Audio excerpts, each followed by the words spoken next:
నీ పని నువ్వు చేసుకుంటూ వెళ్ళు. రేపన్న రోజున రిజల్ట్ వస్తుంది.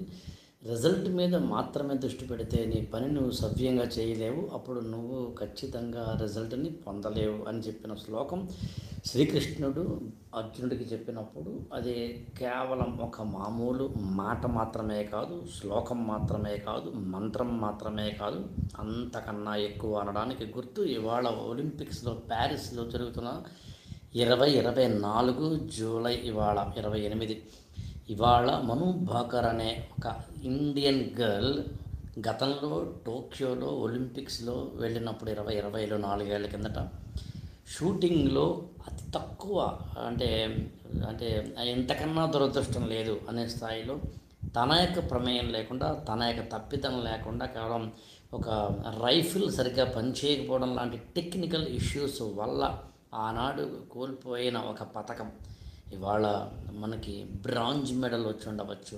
కానీ ఇప్పటికే అర్జున అవార్డు కోసం దురాశ పేరాసల్లోకి వెళ్ళిపోతాం. అంతే తప్ప అసలైన నీలోని ఉన్న కళాకారుణ్ణో, క్రీడాకారుణ్ణో, నీలో ఉన్న ఒక అత్యద్భుతమైన ప్రతిభావంతుడినో వెలికి తీసి సానబెట్టి అత్యంత ఎక్కువ అంటే మహోన్నతమైన స్టేజ్కి తీసుకెళ్ళడానికి నాకు నేను ఒక నిప్పుతోటి కడుక్కోవడం అన్నంతలా నన్ను నేను పెర్ఫార్మెన్స్ వైపు తీసుకెళ్ళాలనే ఆత్మ విమర్శన జ్ఞానం లేకుండా బతికే ఒక ఆలోచన సరళి ఉన్న వాళ్ళందరికీ నిజంగా ట్రూ ఇన్స్పిరేషన్.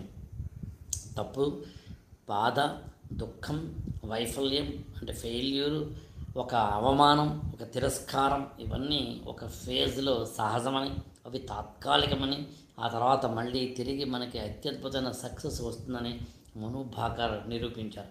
ఐఏఎస్ ఆస్పిరెంట్స్కి నేను ట్రైనింగ్ ఇచ్చే వ్యక్తిని కాబట్టి ఐఏఎస్ ప్రిపేర్ అవుతున్న ప్రతి స్టూడెంట్కి నాకు తెలిసి ఇది ఒక తారక మంత్రం కావాలి. కర్మణ్యేవాధికారస్తే అనేది మను భాకర్ ఒక అత్యద్భుతమైన ఇన్స్పిరేషన్ అవ్వాలి.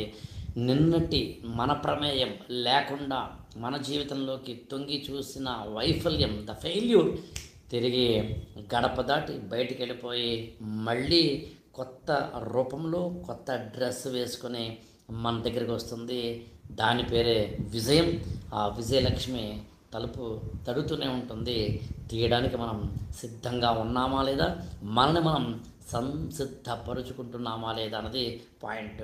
అందుకనే మను భాకర్ అన్నట్టుగా ఒక షూటర్, మామూలు షూటర్ కాదు, ఫెయిల్యూర్ని, అవమానాలని, డిప్రెసివ్ మూడ్స్ని పారద్రోలే షూటర్. ఐఏఎస్ ఆస్పిరెంట్స్కి, ఇతర అన్ని రంగాల్లో ఉన్న వాళ్ళకి ఈవిడ ఒక ఇన్స్పిరేషన్, ఎ ట్రూ మోటివేషన్.